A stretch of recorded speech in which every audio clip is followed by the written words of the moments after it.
दिल्ली में नए संसद भवन में आज लोकसभा में महिला आरक्षण बिल पर भाजपा, कांग्रेस और अन्य दलों के सांसदों के बीच बहस हुई। संसद के विशेष सत्र का आज बुधवार को तीसरा दिन रहा। लोकसभा में महिला आरक्षण बिल यानी नारी शक्ति वंदन विधेयक पर दिन भर चर्चा की गई। सबसे पहले कानून मंत्री अर्जुन राम मेघवाल ने सदन को इस बिल के बारे में जानकारी दी। With your permission, sir, I move that the bill further to amend the Constitution of India be taken into consideration. The Constitution 128th Amendment Bill 2023. ये कॉन्स्टिट्यूशन अमेंडमेंट बिल है और महत्वपूर्ण बिल है। महिला सशक्तिकरण की दिशा में एक बढ़ता हुआ कदम है। दुनिया को भी दिशा दिखाने वाला ये बिल है। अमृतकाल की बेला में भारत को विकसित भारत बनाने की दिशा में एक महत्वपूर्ण कदम बढ़ाने वाला भी ये बिल है। जैसे ही 2014 में नरेंद्र मोदी जी आते हैं प्रधानमंत्री के रूप में देश में, उसके बाद से सामाजिक आर्थिक असमानता को दूर करने के लिए बहुत सी योजनाएं बनाते हैं, जिसका कल मैंने कईयों का जिक्र किया। बहुत सी योजनाएं जिसमें महिला सशक्तिकरण की योजनाएं भी सम्मिलित है। अब टॉयलेट बनते हैं, महिला की गरिमा भी बढ़ती है, जो संविधान की प्रस्तावना में कहा हुआ।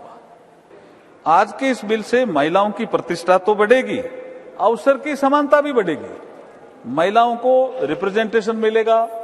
उनके बाद कांग्रेस की ओर से सोनिया गांधी ने 10 मिनट तक अपनी बात कही। इस मौके पर सोनिया गांधी ने कहा कि कांग्रेस की मांग है कि बिल को फौरन अमल में लाया जाए। सरकार को परिसमन तक इसे रोकना नहीं चाहिए। सोनिया गांधी ने यह भी कहा कि ये बिल उनके पति राजीव गांधी लाए थे।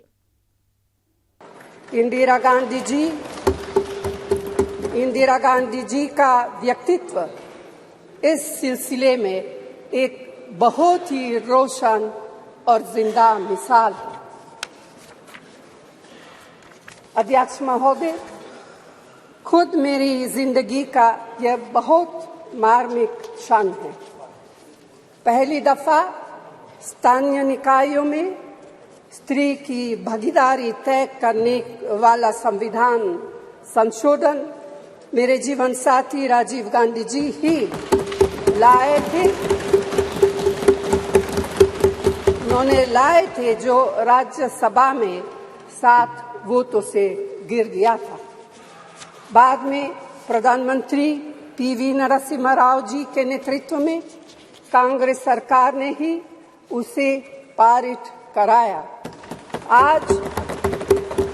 आज उसी का नतीजा है कि देश भर के स्थानीय निकायों के जरिए हमारे पास 15 लाख चुनी हुई महिला नेता है।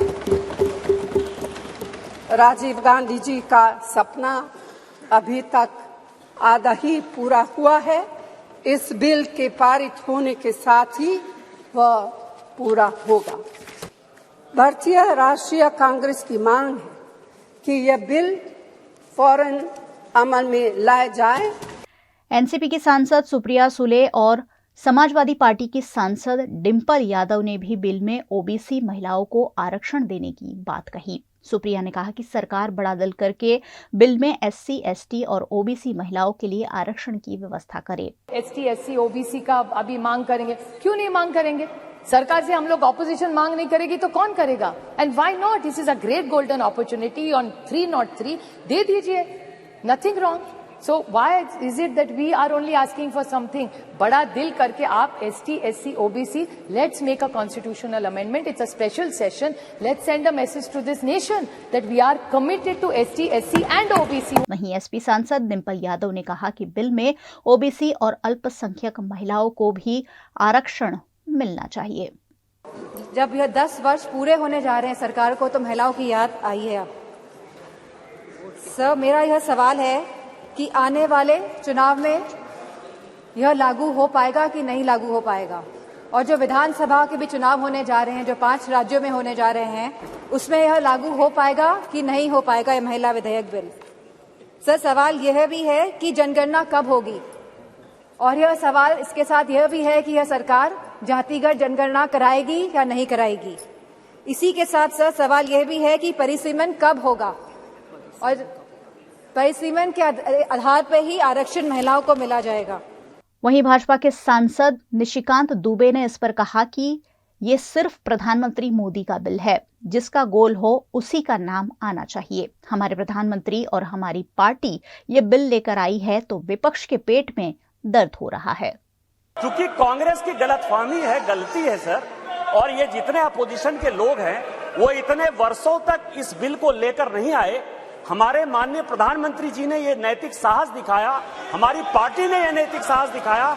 आज हम बिल लेकर आए हैं कि इनके पेट में दर्द हो रहा है सर।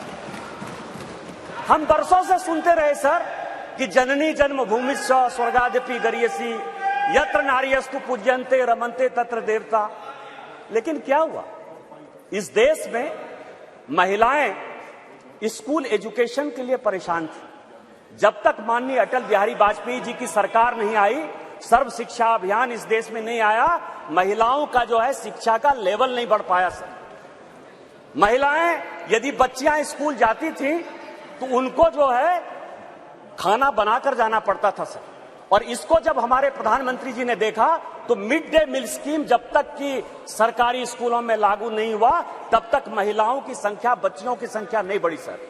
और उसके बाद जो सबसे बड़ा प्रॉब्लम था, इस देश के प्रधानमंत्री ने जो सबसे बड़ी बात की कि उनको सम्मान दिया सर। सारे स्कूल में, स्मृति ईरानी जी उस वक्त एचआरडी मिनिस्टर थी, सारे स्कूलों में शौचालय बनाकर महिलाएं कैसे अच्छा से पढ़ेंगी, बच्चियां कैसे आगे बढ़ेंगी, उसी का ये उदाहरण है। और उससे आगे बढ़कर आज जो कल से लेकर परसों से लेकर माननीय प्रधानमंत्री जी लगातार बोल रहे हैं कि सही समय है, यही समय है। और इसी समय पर आज ये ऐतिहासिक सेशन बुलाकर माननीय प्रधानमंत्री जी ने महिलाओं को जो सम्मान देने का काम किया, उसके लिए हम भारतीय जनता पार्टी के कार्यकर्ता गौरवान्वित हैं और हम उनका जो है आदर और नमन करते हैं कि उन्होंने महिलाओं को आरक्षण देने का फैसला किया। गुजरात के भरूच में बाढ़ का पानी अब कम हो गया है। ऐसे में मंत्री कुंवरजी बावड़िया बाढ़ पीड़ित इलाकों के दौरे पर पहुंचे। सरदार सरोवर डैम से पानी छोड़े जाने से नर्मदा नदी का जलस्तर अचानक बढ़ गया था और नर्मदा नदी के किनारे बसने वाले कई शहर पानी में डूब गए थे। उन्हीं में से भरूच के इलाके भी शामिल थे। भरूच में अब बाढ़ का पानी कम हो गया है, जिसके चलते प्रभारी मंत्री कुंवरजी बावड़िया बाढ़ पीड़ित इलाकों के दौरे पर पहुंचे। उन्होंने भरूच के धौड़ीकुई बाजार और दांडिया बाजार में बाढ़ पीड़ितों से मुलाकात कर उनकी दिक्कतों को जाना। इस मौके पर नागरिकों ने प्रभारी मंत्री को आड़े हाथों लिया। प्रशासन द्वारा बिना किसी जानकारी के ये पानी छोड़ दिया गया होने की बात कहते हुए नागरिकों ने सरकार का विरोध किया। बिना इत्तला किए पानी छोड़े जाने पर लोगों को करोड़ों रुपयों का नुकसान हुआ है। ऐसे में लोगों का आक्रोश प्रभारी मंत्री कुंवरजी बावड़िया को झेलना पड़ा। सीजन होगा, सीजन आती है हमारी सीजन नहीं पड़ा। हमारा बहनी छोकरा हमें कहा भीख मांगसा हमारा बहनी छोकरा दिवाળી ने सीजन नहीं हमें भीख मांगसा हमारा छोकरा। હવે અત્યારે આવીને તમે અહીંયા કહો છો સરકારને નુકસાન, સરકારને શું નુકસાન થવાનું છે? સરકાર નુકસાન કરીને બેઠી છે, લોકોના ઘરો છે। સાહેબ આ ભાઈનો 5 લાખ રૂપિયાનું નુકસાન થયું છે અત્યારે સાહેબ। અત્યારે અમારે ધંધાનો ટાઈમ સર્વે કરો છો તો તમે સર્વે બધાના ઘરે જઈને પૂછો કેટલો ચાલુ છે।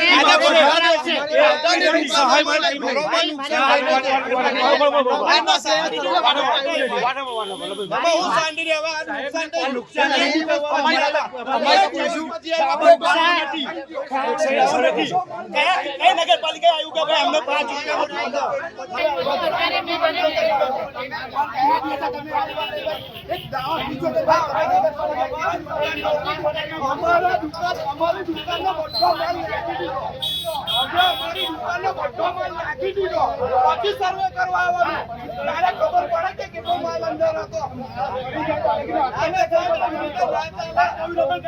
गुजरात राज्य की निजी मेडिकल कॉलेज में एफआरसी का उल्लंघन करते हुए छात्रों से तगड़ी फीस ली जा रही है, जिस पर कांग्रेस के प्रदेश प्रवक्ता पार्थिवराज कठवाड़िया ने आपत्ति जताई है। गुजरात सरकार एक तरफ तो मेडिकल कॉलेजना नामे समग्र गुजरात में वाहवाई लूंटवानो प्रयत्न करे छे, अने बीजी बाजू તનતોડ મહેનત કરનારા મેડિકલના વિદ્યાર્થીઓ જે પીજી મેડિકલ કરવા માંગે છે અને પીજી મેડિકલમાં અભ્યાસ કરવા માંગી રહ્યા છે તેમની ઉઘાડી લૂંટ કરી રહી છે. અલગ અલગ વિષયોમાં જે પીજી કરવા માંગે છે ત્યાં એફઆરસી દ્વારા નક્કી કરેલા ફી ધોરણ કરતાં પણ વધારે ફી લેવામાં આવી રહી છે, ઉઘરાવવામાં આવી રહી છે. રેડિયોલોજી જેવા વિષયમાં કરમસદની મેડિકલ કોલેજ હોય તો 40 લાખ રૂપિયા વર્ષના, એટલે જ્યારે 3 વર્ષ પૂરા કરે વિદ્યાર્થીને 1,20 લાખ રૂપિયા ભરવા પડે. બીજી બાજુ ઝાયડસ જે સરકારના પોતાના ઇન્ફ્રાસ્ટ્રક્ચરમાં ઊભી થયેલી હોસ્પિટલમાં ચાલતી કોલેજ દાહોદની સરકારી કોલેજ જે સરકાર દ્વારા ઝાયડસ કંપનીને આપી દેવામાં આવી, એ 27 લાખ જેવો કોર્સ રેડિયોલોજીમાં, 22 લાખ રૂપિયા જેવી માતબર રકમ ફીની જનરલ મેડિસિન જેવા કોર્સમાં ઉઘરાવે. એ જ રીતે ઓર્થોપેડિક જેવા કોર્સમાં 25 લાખ રૂપિયા જેવી ફી ઉઘરાવે. સાથે અન્ય કોલેજોની વાત થાય તો પારુલ જેવી કોલેજ, પ્રાઇવેટ કોલેજ, જે ગુજરાત રાજ્યના જે 1600 MBBS થયેલા જનરલ કોટાના વિદ્યાર્થીઓ છે, જે આવનારું આપણા ગુજરાતનું ભવિષ્ય છે, આરોગ્યનું ભવિષ્ય છે, તેમની જોડે 44 લાખ રૂપિયા સુધીની માતબર રકમની ફી ઉઘરાવી રહ્યા છે. એક તરફ વિદ્યાર્થીઓ તનતોડ મહેનત કરી અને સારા ગુણે પાસ થવાનો પ્રયત્ન કરે અને બીજી તરફ પીજી મેડિકલમાં આ પ્રકારની ફીમાં અસમાનતા, અલગ અલગ કોર્સમાં અલગ અલગ ફી, એફઆરસીએ નક્કી કરી હોય તેના કરતાં પણ અલગ અલગ ફી. તમે બીજે મેડિકલ કે NHLની ફી સ્ટ્રક્ચર જોશો તો દરેક વિષયમાં સમાન ફીસ છે, સમાન ફી સ્ટ્રક્ચર છે. પણ આ જે તે સંસ્થાઓ, પ્રાઇવેટ સંસ્થાઓ અથવા તો સરકારે જે સરકારી ઇન્ફ્રાસ્ટ્રક્ચર પ્રાઇવેટ સંસ્થાઓને આપ્યું છે, તે સંસ્થાઓ અત્યારે ગુજરાતના વિદ્યાર્થી, ગુજરાતના યુવાનોની ઉઘાડી લૂંટ, તેમનું શોષણ કરી રહી છે.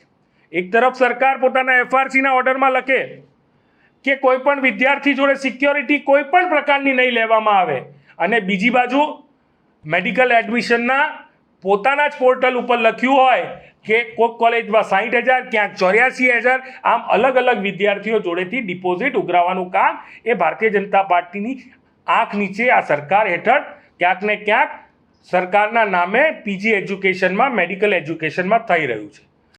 गुजरात के वडोदरा शहर में गणेश चतुर्थी के दिन खस्ताहाल सड़क के चलते गणेश प्रतिमा खंडित होने पर कांग्रेस पार्टी द्वारा विरोध प्रदर्शन किया गया.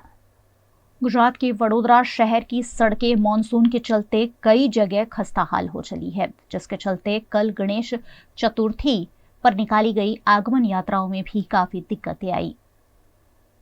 दिवालीपुरा कोट वाली सड़क पर निकली एक आगमन यात्रा में गणेश प्रतिमा खंडित भी हुई, जिस पर आज वडोदरा शहर जिला कांग्रेस कमेटी ने हाथों में बैनर पोस्टर के साथ विरोध प्रदर्शन किया. वडोदरा के म्युनिसिपल कमिश्नर कार्यालय के बाहर प्रदर्शन करते हुए कांग्रेस पार्टी ने सड़क बनाने वाले कॉन्ट्रैक्टरों पर ठोस कार्यवाही की मांग की है.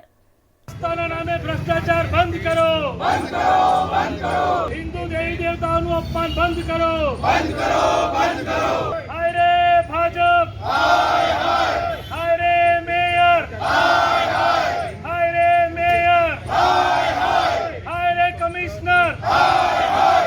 हाय रे कमिश्नर, हाय हाय. हिंदू गणपति बाप्पा मोरया, गणपति बाप्पा मोरया, गणपति बाप्पा मोरया. ભારતીય જનતા પાર્ટીના પાપે આ મહારાજા સયાજીરાવ ગાયકવાડની નગરી વડોદરા, એનું નામ ખાડોદરા પડી ગયું છે.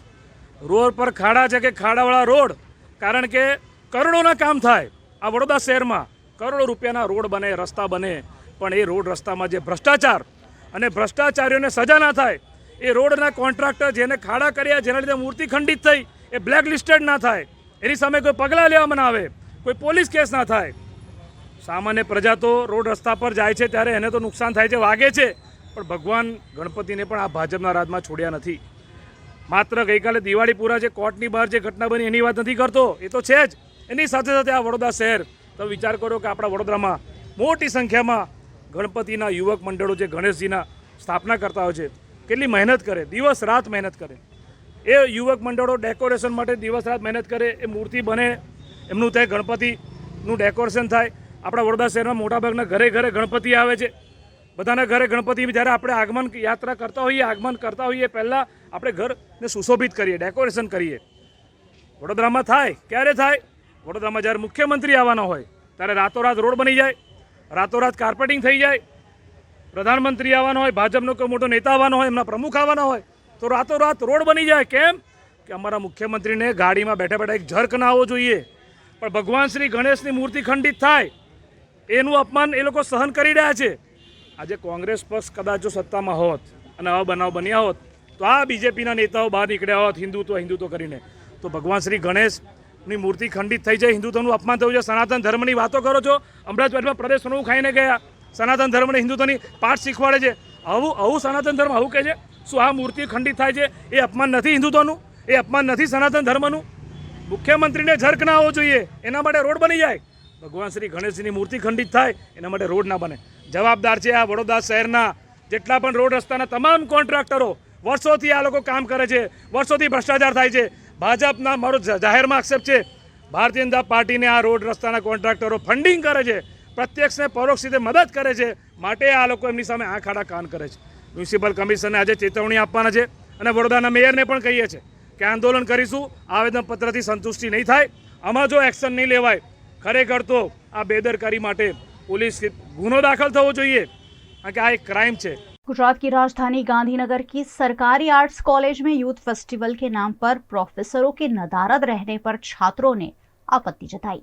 गुजरात की राजधानी गांधीनगर में ही दिया तले अंधेरे जैसी स्थिति देखने मिली. गांधीनगर की सरकारी आर्ट्स कॉलेज में यूथ फेस्टिवल के नाम पर अध्यापकों ने खुद ही छुट्टी रख ली. कॉलेज में सिर्फ प्रिंसिपल उपस्थित रहे. इस कॉलेज में छात्र कई किलोमीटर दूर से पढ़ाई के लिए आते हैं. आज अचानक जब छात्र कॉलेज पहुंचे तब 9:30 बजे नोटिस बोर्ड पर छुट्टी के बारे में लिखित जानकारी दी गई. ऐसी घटना कॉलेज में पहले भी घट चुकी है, जिससे छात्रों ने अपने भविष्य के साथ खिलवाड़ पर आक्रोश जताया. आज कॉलेज में तमाम विद्यार्थी गण अभ्यास अर्थे आवे छे, दूर दूर थी जे अपडाउन करीने आवे छे ते पण आवे छे. आ भाई श्री हिम्मतनगर थी अपडाउन करीने आवे छे. જેવી અલગ અલગ રીતે જે આવે છે અભ્યાસ કરતી આવે, પણ જે અધ્યાપક શ્રીઓ આજે કોલેજમાં હાજર નથી.